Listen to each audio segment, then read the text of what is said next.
بسم اللہ الرحمن الرحیم والحمد للہ رب العالمین والصلاة والسلام علی سید المرسلین وعلی آلہ وصحبہ اجمعین، اما بعد۔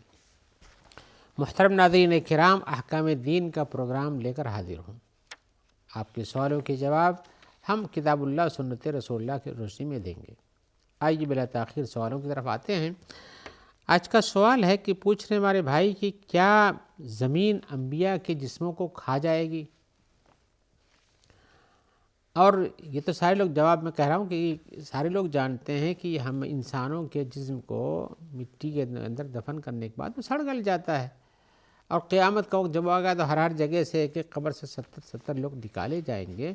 تو کب سے زمین چل رہی ہے، کب سے لوگ مر رہے ہیں، کب سے لوگ دفن کر ہوئے جا رہے ہیں، اور ایک ہی قبرستان میں آپ دیکھیں گے کہ کئی باری گھومتی ہے اور بعد میں لاشیں ختم ہو جاتی ہیں۔ تو ان کا سوال تھا کیا انبیاء کے ساتھ بھی ایسا ہوتا ہے کہ انبیاء کی لاشوں کو بھی زمین کھا جاتی ہے؟ تو جواب میں ہم کہیں گے کہ نہیں بھائی، انبیاء کی لاشوں کو زمین کھانا حرام ہے۔ زمین انبیاء کی لاشوں کو نہیں کھاتی ہے، بلکہ یہ جیسے ہوتی ہیں وہ باقی رہتی ہیں اور اپنی قبروں میں وہ زندہ ہیں، اس معنی میں جیسے برزخ کی جو زندگی ہوتی ہے۔ زندہ ہونے سے یہ نہ سمجھے کہ یہ دنیا کی زندگی کی بات کر رہا ہوں میں، ایک زندگی برزخ کی بھی ہوتی ہے۔ آپ نے سنا ہوگا کہ جو نیک انسان ہوتا ہے جب دفن کیا جاتا ہے تو اس کے لیے جنت سے کھڑکی کھول دی جاتی ہے اور کہتا ہے سو جاؤ، جیسے کہ کوئی شادی والا سوتا ہے، یعنی شادی کی دلہن سو جاتی ہے۔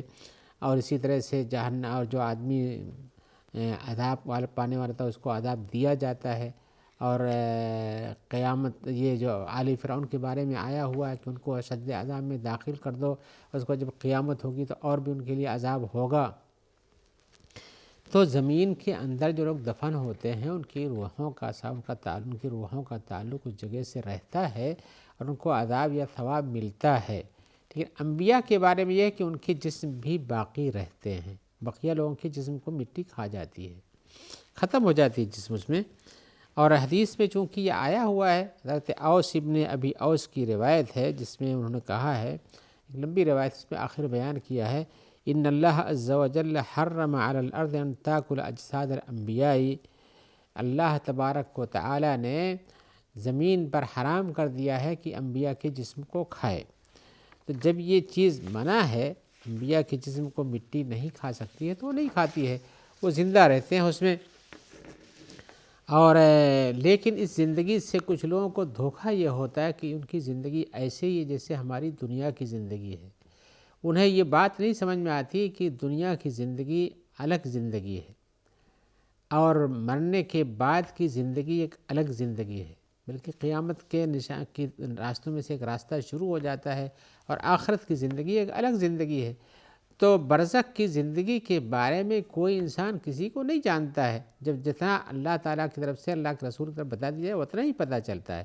یہ بات بتائی گئی کہ انبیاء کے جسم کو مٹی نہیں کھاتی، تو یہ صحیح ہم مانتے ہیں، ہے صحیح، نہیں کھاتی، ان کی ذلا اپنے قبروں میں اسی طرح سے رہتے ہیں جیسے کہ وہ زمین پہ تھے، دفن کیے جاتے ہیں اسے موجود رہتے ہیں۔ لیکن اس کا یہ مطلب نہیں ہے کہ اب ہم ان سے مدد مانگیں، ان کو پکاریں، ان کی زیارت میں اس طرح سے جیسے غلو کر جائیں قبروں کی زیارت میں کہ جیسے ہم زندہ کو پکار رہے ہیں، ایسا کچھ نہیں۔ وہاں کی زندگی الگ ہو جاتی ہے۔ مر جانے کے بعد انسان کسی کی ندا کو، زمین والوں کی آواز کو نہیں سنتا ہے، اس کی آواز ختم ہو جاتی ہے۔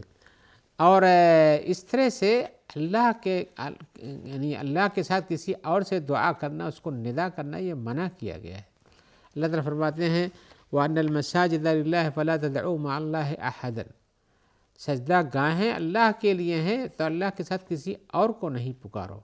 اللہ اس لیے کہ اللہ کی طرح سے کسی اور کو پکارنا یہ غلط ہو جاتا ہے۔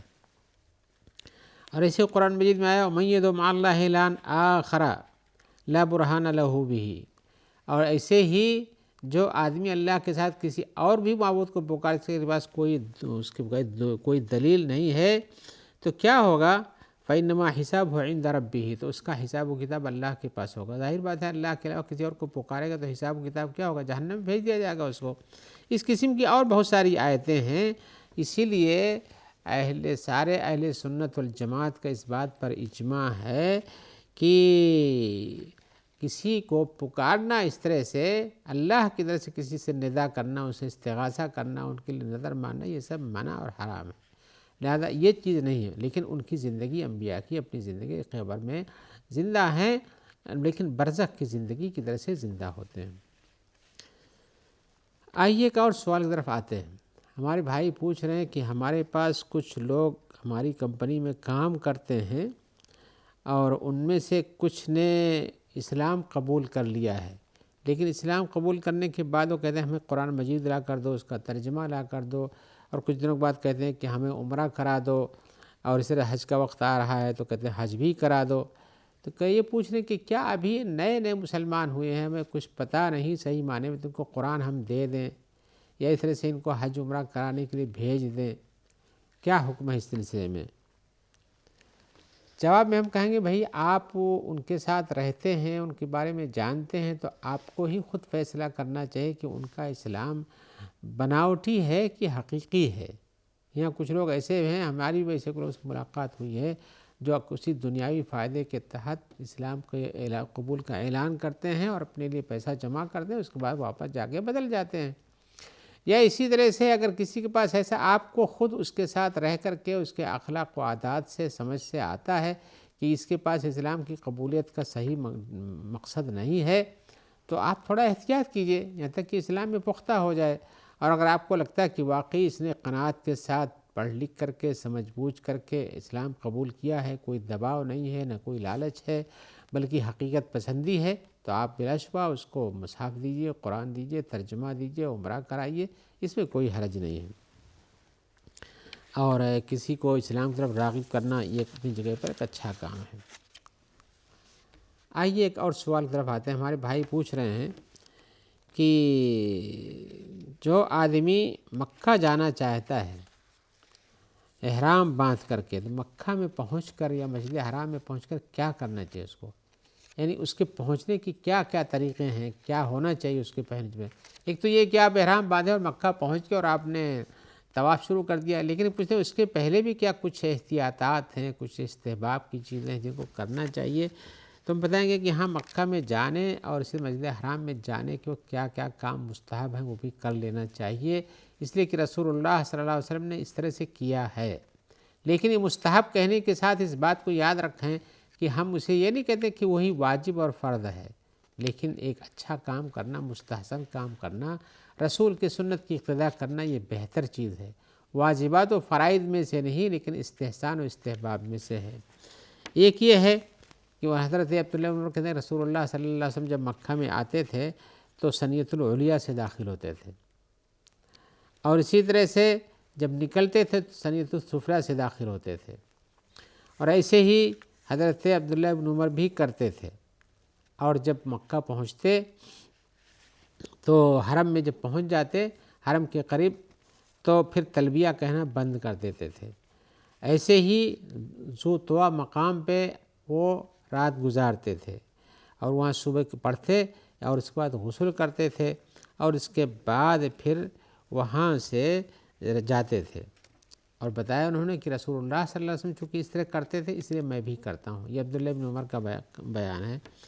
ایسے ہی مکہ مکرمہ میں داخلے سے پہلے اگر آپ کو نہانے کی جگہ ملے تو آپ نہا لیں، اس کے بعد جائیں، یہ رسول اللہ صلی اللہ علیہ وسلم نے ایسا کیا ہے۔ اور یہ بھی کچھ زمانے میں پیدل سفر تھا، اونٹوں کے ساتھ سفر تھا تو کافی دن لگ جاتے تھے، لیکن اگر آپ مکہ سے پہلے ہی کہیں نہائے ہوئے صاف ستھرے ہیں تو یہ کوئی شرط نہیں ہے، لیکن نہا لیں رسول کی سنت کے حساب سے تو ایسا آپ کے لیے بہتر ہے۔ اور اس سے زیادہ ضروری یہ ہے کہ آپ مکہ جاتے ہیں تو مکہ میں جانے کے وقت آپ کا شعور اور احساس کیا ہونا چاہیے۔ یوں نہیں کہ ہم جا رہے ہیں بس عمرہ کرنے جا رہے ہیں، طواف کرنے جا رہے ہیں اور پہنچ کے اور گھوم لیے اور گھوم کر کے گئے، صحیح بین الصفا والمروہ کر لیے، بال کٹا لیے، ہو گئے، نہ جانے سے پہلے کوئی شعور تھا نہ آنے کے بعد کوئی شعور ہے، یہ نہیں ہونا چاہیے۔ بلکہ کسی بھی عبادت کو کیجئے تو اس کی لذت کو محسوس کیجئے، اس کا مقصد کیا ہے اس کو جانیے، اس کے اندر کیا کرنا چاہیے، کتنا انہماک چاہیے، کتنا آدمی کا احساس چاہیے، اس کو پیدا کریے تاکہ آپ کو اس کے مکہ میں جانے کا احساس ہو کتنا عظیم بیت جہاں حضرت ابراہیم نے بنایا، حضرت اسماعیل تھے وہاں پر، اور اسے رسول اللہ صلی اللہ علیہ وسلم نے وہاں طواف کیا، اور کتنے انبیاء جو آئے ہیں اور یہاں طواف کرنے آتے ہیں اور جاتے ہیں، آپ بھی پہنچے ہیں تو آپ کو بھی یہ شعور ہونا چاہیے کہ بہت ہی عظیم مقام ہے۔ اور مکہ میں آپ چاہے دن میں داخل ہوں چاہے رات میں داخل ہوں، آپ کے لیے کوئی پابندی نہیں ہے، لیکن دن میں جانا افضل ہے، اس لیے کہ رسول اللہ صلی اللہ علیہ وسلم دن میں آئے تھے، صبح میں، رات کہیں گزارا ذی طویٰ میں، اور صبح کو مکہ میں داخل ہوئے۔ اور اسی طرح سے مکہ میں ایک چیز جہاں احساس ہونا چاہیے بات کا، وہیں دوسروں کو تکلیف پہنچانے کے بارے میں بہت ہی احتیاط کرنا چاہیے، اس لیے کہ لوگ وہاں پہنچتے ہیں تو اپنی ہی چلاتے ہیں، تیز دوڑ رہے ہیں، کسی کا ساتھ نہیں دے رہے ہیں، لوگوں کو دھکا مار دیتے ہیں، تکلیف دہ چیزیں راستے میں چھوڑ دیتے ہیں، یہ سب نہیں کرنا چاہیے۔ اور ایسے ہی جب مکہ میں پہنچے، جب بیت اللہ نظر آئے تو پھر اللہم انت السلام منک السلام فحینا ربنا بالسلام، یہ دعا پڑھنا چاہیے، اس لیے کہ عبداللہ ابن عمر سے یہ دعا مروی ہے۔ اور ایسے ہی جو بھی دنیا اور آخرت کی اچھی دعا کرنا چاہتے ہیں وہ کیجئے، جیسے اللہ مسجد حاضر بیت تشریفاً و تعظیماً و تقریباً کے علاوہ بھی جو بھی دعا آپ اپنے لیے کرنا چاہتے ہیں کر سکتے ہیں، اس میں کچھ حرج نہیں ہے۔ اور ایک کام باب بنی شیبہ، آپ ہو سکتا ہے آپ نہ ڈھونڈ کے پائیں جلدی، لیکن باب بنی شیبہ بھی باقی ہے۔ رسول اللہ صلی اللہ علیہ وسلم جب مسجد حرام میں جاتے تو وہاں سے چکر کاٹ کے باب بنی شیبہ کے پاس پہنچ کے اس میں سے اندر جاتے تھے، تو اگر آپ بھی ایسا کر سکتے ہیں تو کیجئے، کچھ حرج نہیں ہے، باب بنی شیبہ سے جائیے۔ اور ایسے ہی جو اذکار ہوتے ہیں، جو اوراد ہوتے ہیں، ان کو پڑھنے کی کوشش کیجئے، جیسے اللہم اجعل فی قلبی نوراً وفی لسانی نوراً، آپ کتابوں میں دیکھیں گے یہ سب چیزیں آپ کو ملیں گی۔ اور ایسے ہی مسجد حرام میں داخل ہونے کے وقت جو ہے آدمی کو داہنے پیر سے داخل ہونا چاہیے پہلے، اور نکلتے وقت جیسے مسجدوں کا اہتمام ہے اس کا مزید اہتمام ہونا چاہیے، اور نکلتے وقت بائیں پیر نکال کے نکلنا چاہیے۔ اور ایسے ہی مسجد حرام میں جب آپ پہنچتے ہیں تو یہ نہ سوچیں کہ ہم مسجد میں آ گئے تو پہلے تحیۃ المسجد پڑھ لیں، 2 رکعت شکرانہ کی مسجد میں آنے کا نہیں، اس کا شکرانہ یہ ہے کہ آپ جا کر کے پہلے طواف کریں، الا یہ کہ جماعت کی نماز قائم ہو تو آپ جماعت کی نماز فرض نماز قائم ہے تو اس میں آپ نماز فرض پڑھیے، اس کے بعد جا کے اس میں شریک ہو جائیے۔ اور اسی طرح سے وہاں پر جتنا خشوع خضوع دعا وغیرہ کر سکتے ہیں اپنے لیے دوسروں کے لیے کرتے رہنا چاہیے۔ اس طرح سے ایک عبادت کی پوری زندگی ہے وہاں پر جس میں آپ کو شریک ہونا چاہیے، ایسا نہ ہو کہ آپ غفلت میں وقت گزار دیں۔ آئیے ہم ایک سوال کی طرف آتے ہیں جو بہت اہم ہے اپنی جگہ پر۔ سوال یہ ہے پوچھ رہے ہیں بھائی کہ بھائی ہم نماز پڑھتے ہیں، نماز پڑھنے میں ہمیں کرسی پر بیٹھنے کی ضرورت پڑتی ہے، تو ہم کس وقت کرسی پہ بیٹھیں؟ اس کی کئی شکلیں بھی ہوتی ہیں، ہم دیکھتے ہیں مسجد میں انہوں نے لکھا ہے کہ کچھ لوگ خالی کھڑے رہتے ہیں اور کرسی پر نہیں بیٹھتے ہیں، جب رکوع یا سجدے میں جاتے ہیں تو یا رکوع میں جاتے ہیں تب بھی نہیں بیٹھتے، سجدے میں جاتے ہیں تو بیٹھ جاتے ہیں۔ کچھ لوگ ہیں جو کھڑے نہیں رہ پاتے، بیٹھے رہتے ہیں، اور جب ان کو رکوع کرنا ہوتا ہے تو کھڑے ہو جاتے ہیں اور رکوع کرتے ہیں، اس کے بعد سجدے میں بھی جاتے ہیں، کرسی چھوڑ دیتے ہیں۔ اور کچھ لوگ وہ ہیں جو کرسی پر برابر بیٹھے رہتے ہیں، تو ان سب کی نمازوں کی کیا شکل ہوگی؟ سوال اپنی جگہ پر اہم ہے، اور چونکہ آپ مسجدوں میں سے دیکھتے ہیں، اور بڑھاپے میں بہت سے لوگوں کو ضرورت پڑتی ہے، کہیں ہاتھ پیر ٹوٹ جانے پر بھی ضرورت پڑتی ہے، جب وہ اس میں کوئی چیز ڈال دی گئی ہو، آپ پیر نہ سمیٹ سکتے ہوں، یا آپ کی کمر میں درد ہو، کھڑے نہ ہو سکتے ہوں، انسان کی مشکلات بہت ساری ہوتی ہیں، تو ان مشکلات کا حل شریعت میں موجود ہے، میں آپ کو اس کی تفصیل بتا دینا چاہتا ہوں۔ پہلے اس بات کو یاد رکھیے کہ نماز کے ارکان کیا ہیں۔ نماز کا رکن یہ کہ کھڑے ہونا ہے، دوسرا رکن رکوع کرنا ہے، تیسرا رکن سجدے میں جانا ہے، یہ تینوں نماز کے خصوصی اہم ارکان ہیں۔ ان میں سے کسی ایک کی پریشانی ہوتی ہے تو آپ کو چھوڑنا پڑتا ہے، لیکن اگر آپ کو اس کو کر سکتے ہیں تو جس کی جو کیفیت ہوتی ہے اسی انداز میں کرنا چاہیے۔ کیفیت سے میری بات سمجھ سکتے ہیں کہ آدمی کھڑا ہو سکتا ہے تو اس کو کھڑے ہو کر نماز پڑھنا چاہیے، بعد میں کرسی پر بیٹھ کے رکوع کرنا پڑتا ہے تو بیٹھ کر کرے، بیٹھ کے سجدہ کرنا پڑتا ہے تو بیٹھ کے سجدہ کرے، لیکن اگر وہ کھڑا نہیں ہو سکتا تو پھر بیٹھ کے پڑھے گا۔ اس کی وجہ کیا ہے؟ قرآن مجید میں حافظوا علی الصلوات والصلاۃ الوسطیٰ وقوموا للہ قانتین، نمازوں کی حفاظت کرو، ان کے اوقات میں پڑھو، خاص طور سے وسطیٰ کی نماز جس کو عصر کہا گیا ہے، اور اللہ کے لیے خشوع و خضوع کے ساتھ کھڑے ہو۔ تو اگر آپ کو کھڑے ہونے کی توفیق ہے تو آپ بلا ضرورت کرسی پر کیوں بیٹھتے ہیں؟ کرسی پہ نہیں بیٹھنا چاہیے، کھڑے ہو کر پڑھنا چاہیے۔ اس سلسلے میں جو روایت ہے جس کی بنیاد پہ یہ ساری باتیں بتائی جاتی ہیں، وہ روایت حضرت عمران ابن حسین کی ہے۔ وہ کہتے ہیں کہ مجھ کو بواسیر ہو گئی تھی، تو ان کی بواسیر ان کے لیے تکلیف دہ تھی، تو انہوں نے آ کر کے رسول اللہ صلی اللہ علیہ وسلم سے پوچھا نماز کے بارے میں نماز کیسے پڑھوں؟ تو آپ نے کہا صلی قائماً، کھڑے ہو کر نماز پڑھو، فَإِن لَمْ تَسْتَطِعْ فَقَاعِدًا، اگر کھڑے ہو کر پڑھنے کی تمہارے پاس استطاعت نہیں بنتی ہے تو بیٹھ کر نماز پڑھو، فَإِن لَمْ تَسْتَطِعْ فَعَلَىٰ جَنْبٍ، اور اگر بیٹھ بھی نہیں سکتے ہو تو پھر پہلو کے بل ہو کر کے لیٹ کر نماز پڑھو۔ یہ آپ نے قاعدہ بتایا ہر اس انسان کے لیے جس کو اپنی نماز میں کھڑے ہونے یا بیٹھنے یا سجدہ کرنے میں کسی بھی پریشانی ہوتی ہے، کھڑا نہیں ہو سکتا ہے یا بیٹھ نہیں سکتا ہے تو کیسے کیا کرے گا؟ یہ ان کے بارے میں بتایا تھا، لیکن یہ سب کے لیے ہے۔ ایسی صورت میں علماء کا اس پر اجماع ہے بھی کہ جو آدمی نماز کی جس رکن کو اگر کسی طرح سے لا سکتا ہے اس طرح پڑھے، بقیہ جو نہیں لا سکتا ہے، نہیں پورا کر سکتا ہے، تو اس کے لیے جو شکل اس کے لیے بن سکتی ہے وہ ایسا کرے۔ یعنی کھڑا نہیں ہو سکتا ہے، بیٹھ نہیں سکتا ہے تو کرسی پر بیٹھ سکتا ہے تو بیٹھ کے پڑھے، اس طرح کی بات رکھی گئی ہے۔ اور اسی طرح سے علماء نے اس پر اجماع بیان کیا ہے، لہذا آپ کو یہ چیز یاد رکھنا چاہیے۔